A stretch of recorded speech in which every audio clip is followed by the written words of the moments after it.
Assalamualaikum warahmatullahi wabarakatuh. Halo teman-teman, kami dari kelompok 2 ingin menjelaskan tentang kerajaan Gotalo. Simak video selanjutnya. Anggota kelompok 2 yang pertama ada Raisya Najla, yang kedua ada Melinda, yang ketiga ada Muhammad Rafi Pradipta, yang keempat ada Zakia Rafifa Artanti, dan yang kelima ada Wildan Duha Akbari. Yang pertama kita akan bahas sejarah kerajaan Gotalo.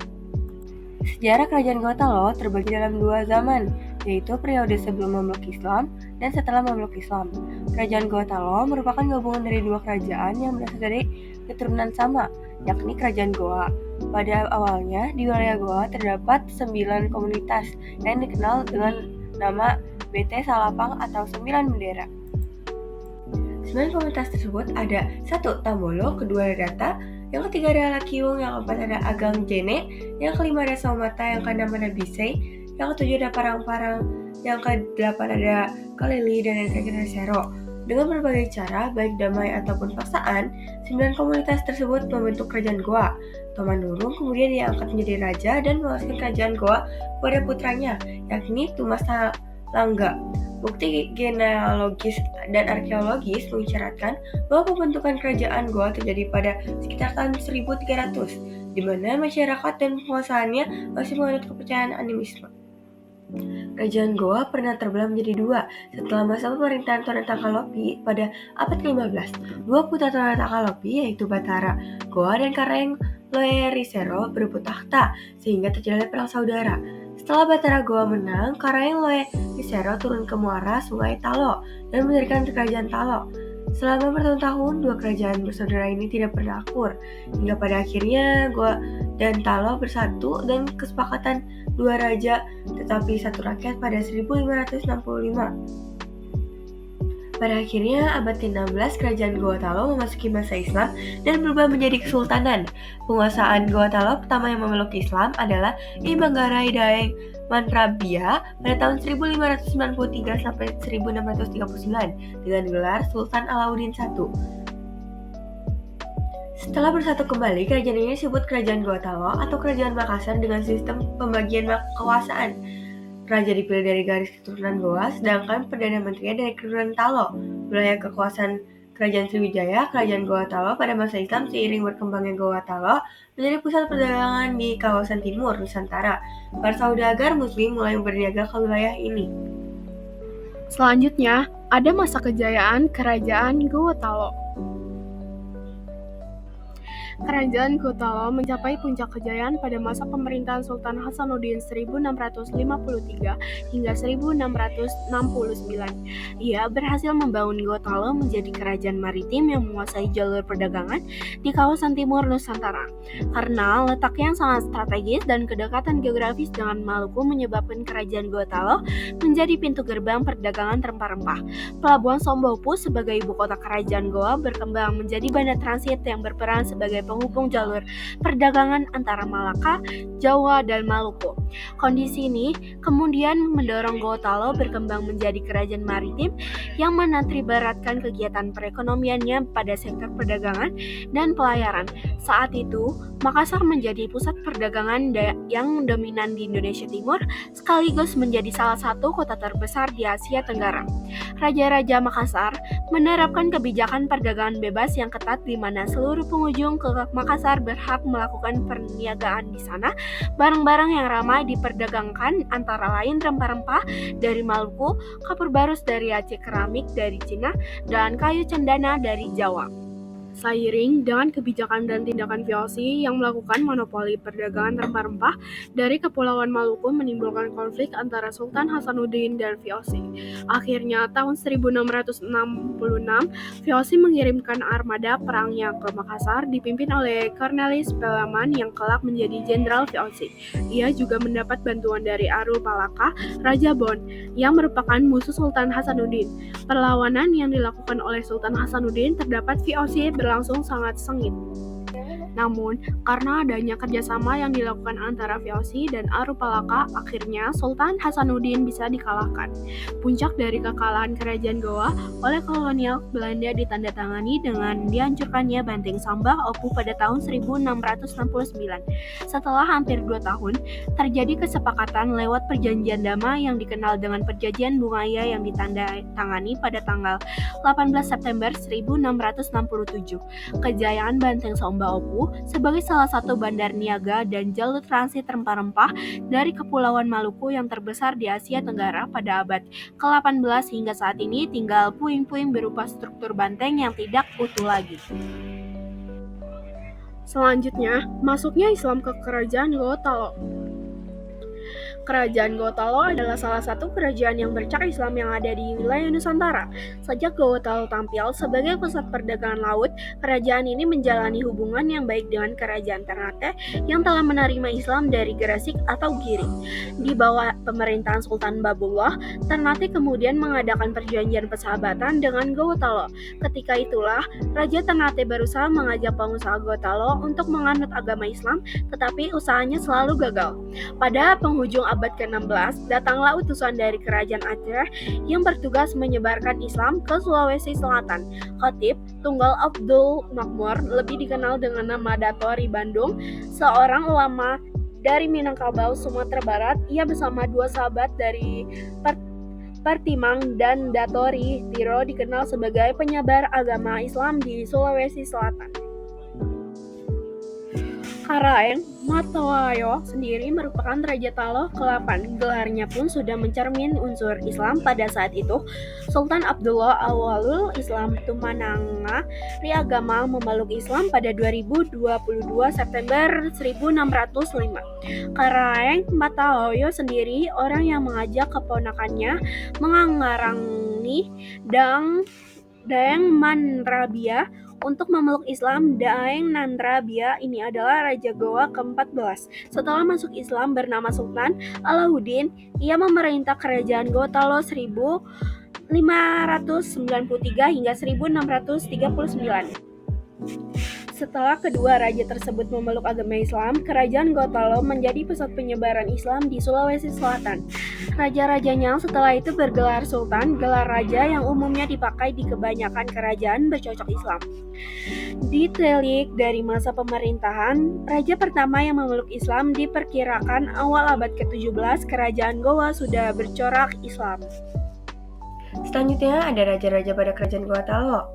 Beberapa rajanya yaitu yang pertama ada Daeng Mantanre Karaeng Tumaparisi Kalona pada tahun 1546 Masehi, yang kedua ada Inman Riwagau Daeng Wonto Karaeng Lakiung Tunipalangga pada tahun 1546 sampai 1565 Masehi, yang selanjutnya Imang Gorai Daeng Mameta Karaeng Boto Langkasa Tunijalo pada tahun 1565 sampai 1590 Masehi. Selanjutnya ada Itepu Karaeng Daeng Parabung Tuni Pasulu pada tahun 1593 Masehi. Selanjutnya ada Sultan Alauddin I pada tahun 1593 sampai 1639 Masehi. Selanjutnya ada Sultan Maliku Said pada tahun 1539 sampai 1653 Masehi. Selanjutnya ada Sultan Hasanuddin yaitu pada tahun 1553 sampai 1669 Masehi. Ada Sultan Amir Hamzah pada tahun 1669 sampai 1674 Masehi. Selanjutnya ada Sultan Muhammad Ali pada tahun 1674 sampai 1677 Masehi. Selanjutnya ada Sultan Abdul Jalil pada tahun 1677 sampai 1709 Masehi. Selanjutnya ada Sultan Ismail pada tahun 1709 sampai 1711 Masehi. Ada Sultan Muhammad Tahir Muhibbuddin pada tahun 1906 sampai 1946 Masehi. Ada Sultan Muhammad Abdul Qadir Aiduddin pada tahun 1996 sampai 1978 Masehi. Yang selanjutnya yaitu Sultan Alauddin II pada tahun 2011 sampai 2020 Masehi. Dan yang terakhir ada Andi Kumala Andi Idjo pada tahun 2020 sampai sekarang. Selanjutnya jatuhnya kerajaan Gotalo. Pertempuran yang terjadi sejak 1660 terus berlangsung. VOC kini punya sekutu yang amat berharga, yakni Arung Palaka dari Bone, yang dendam lantaran Goa menjajah dan memperbudak kerajaan Bone. Bahkan disebutkan oleh Palagole Petanaba dalam sejarah kerajaan Tanah Bone tahun 2006, Arung Palaka dan keluarganya pernah dijadikan pembantu di rumah pejabat tinggi Goa. Setelah berhasil lolos dari Goa, Arung Palaka lantas meminta bantuan VOC ke Batavia. Arung Palaka yang memang terampil dalam bertempur sempat membantu VOC menaklukkan berbagai wilayah.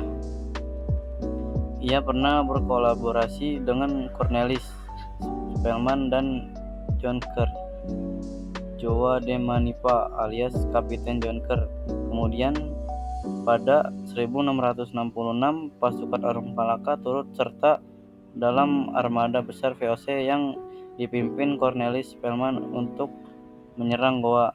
Pertempuran besar pun terjadi dan berlangsung beberapa bulan lamanya. Kesultanan Goa terdesak karena dijepit oleh pasukan gabungan lawan. VOC menyerang dari laut sekaligus memblokir jalur perdagangan. Sementara urusan darat dikerjakan sepenuhnya dengan sangat baik oleh Arung Palaka. Situasi yang amat tidak menguntungkan ini membuat Sultan Hasanuddin terpaksa menyerah dan bersedia diajak berunding.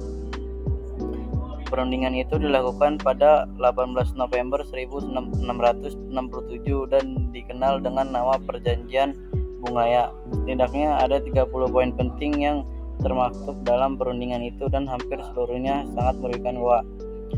Idwar Anwar, Ensiklopedi Sejarah Luwu tahun 2005. Namun Sultan Hasanuddin rupanya masih menyimpan kekecewaan lantaran merasa sangat dirugikan atas hasil perundingan Bungaya itu.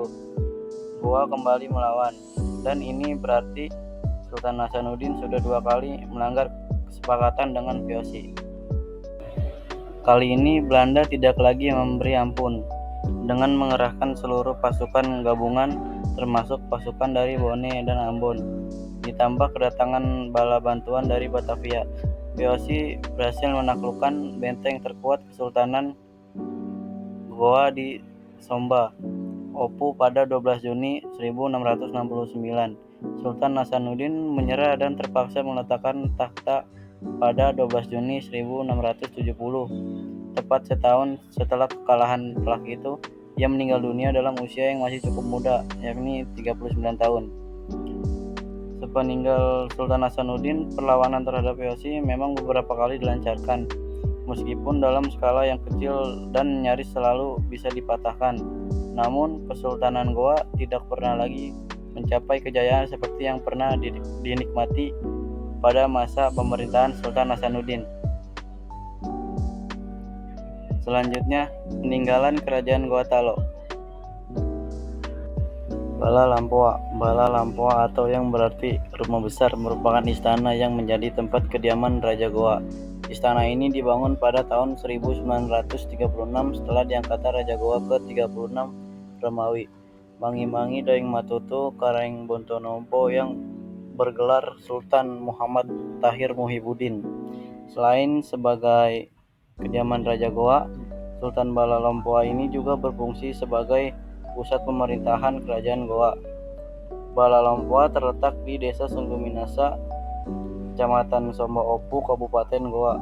Istana Bala Lampoa yang memiliki 54 pilar, 6 jendela di sisi kiri dan 4 jendela di depan peninggalan sejarah Kerajaan Goa Talo tersebut kini difungsikan sebagai museum Bala Lampoa yang menyimpan koleksi benda-benda kerajaan. Benteng Somba Opu. Benteng Somba Opu merupakan salah satu peninggalan sejarah Kerajaan Goa Talo yang masih bisa dilihat hingga saat ini. Bangunan yang dulunya menjadi benteng kerajaan ini dibangun oleh Sultan Goa ke-9,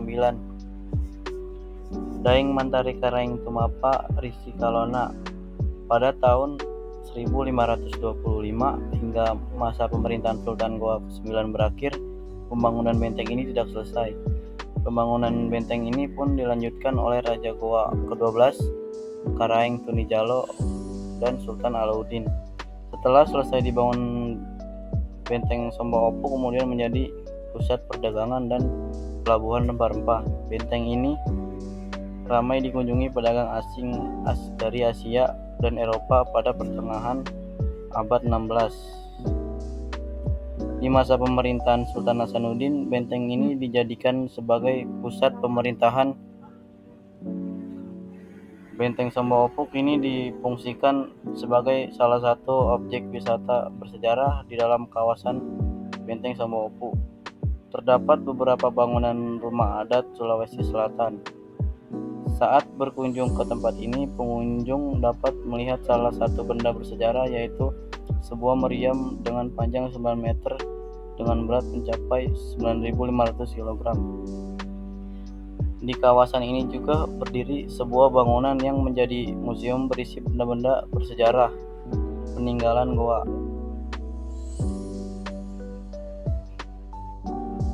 Peninggalan sejarah di Kerajaan Goa Talo berikutnya yaitu Benteng Rotterdam. Dalam sejarah Kerajaan Makassar, benteng ini awalnya diberi nama Benteng Jupandang. Benteng Rotterdam dibangun oleh Raja Goa X yang bernama Iman Rigau Daeng Bonto Karaheng Lakiung pada tahun 1545. Pada awal berdirinya, benteng ini berbentuk segi empat, bentuknya sama seperti benteng gaya Portugis lainnya. Lokasi Benteng Rotterdam ini berada di pesisir barat kota Makassar, Sulawesi Selatan. Benteng Rotterdam merupakan salah satu peninggalan Kerajaan Goa Talo yang masih bisa disaksikan hingga saat ini. Kini bangunannya difungsikan sebagai destinasi wisata sejarah serta museum yang menyimpan sejumlah benda-benda sejarah. Sejak tahun 2010, Benteng Rotterdam ditetapkan juga telah sebagai benda cagar budaya. Hal ini tertuang dalam keputusan Menteri Kebudayaan dan Pariwisata RI pada 22 Juni 2010. Selanjutnya ada Masjid Tua Katangka. Masjid Tua Katangka juga merupakan salah satu peninggalan Kerajaan Goa Talo yang masih bisa dilihat hingga saat ini. Masjid ini dibangun pada tahun 1603 di masa pemerintahan Raja Goa 14 atau Sultan Alauddin I. Nama masjid ini diambil dari nama Syufi Karimastik yang dipuja masyarakat Sulawesi Selatan. Syufi tersebut bernama Sheikh Yusuf Al-Makassari yang merupakan kerabat Raja Goa. Bangunan sejarah peninggalan Kerajaan Goa Talo ini terdapat dalam Cagar Budaya Nasional. Masjid Tua Katangka ini terletak di sebelah utara kompleks makam Sultan Hasanuddin, tepatnya di Jalan Sheikh Yusuf Katangka, Kecamatan Somba Opu, Kabupaten Goa, Sulawesi Selatan. Yang terakhir ada kompleks kuburan Raja Talo dan Goa. Peninggalan sejarah Kerajaan Goa berikutnya yaitu kuburan Raja Talo dan Goa.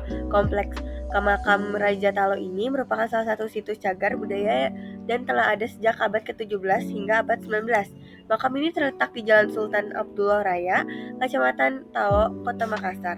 Lokasinya berada di tepi barat muara Sungai Talo atau di sudut timur laut kawasan Benteng Talo.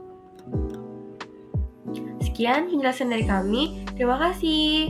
Wassalamualaikum warahmatullahi wabarakatuh.